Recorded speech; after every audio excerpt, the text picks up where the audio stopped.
গোটা বিশ্বের সাথে রাজ্যেও উদযাপন করা হচ্ছে বিশ্ব পরিবেশ দিবস। ত্রিপুরার পলিউশন বোর্ডের উদ্যোগে বৃহস্পতিবার বিশ্ব পরিবেশ দিবস উপলক্ষে বর্ণাঢ্য শোভাযাত্রার আয়োজন করা হয়।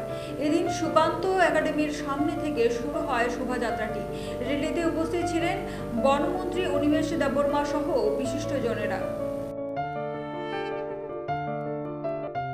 আজকে বিশ্ব পরিবেশ দিবস উপলক্ষে রাজ্যের সকলকে আমি আন্তরিক শুভেচ্ছা জানাই এবং এই দিবস উপলক্ষেই আমাদের একটা সুযোগ থাকে যে পরিবেশ জিনিসটা কি সাধারণ মানুষের কাছে সচেতনতা নিয়ে যাওয়া এবং আমরা সবাই জানি যে পরিবেশকে যদি আমরা সুন্দর এবং সুস্থ না রাখি মানব সমাজটাই থাকবে না।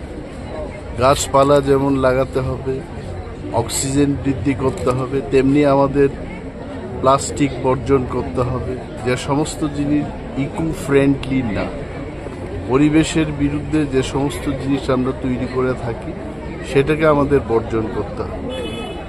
ত্রিপুরাকে যদি আমরা সুস্থ রাখতে চাই জঙ্গলকে রক্ষা করতে হবে, বনকে রক্ষা করতে হবে, যে সমস্ত ক্যাচমেন্ট এরিয়া শুকিয়ে যাচ্ছে, ফ্লাড হচ্ছে, এই কারণগুলো আমাদের চিন্তা করে ত্রিপুরাকে সুস্থ রাখার ক্ষেত্রে সবাইকে এগিয়ে আসতে হবে।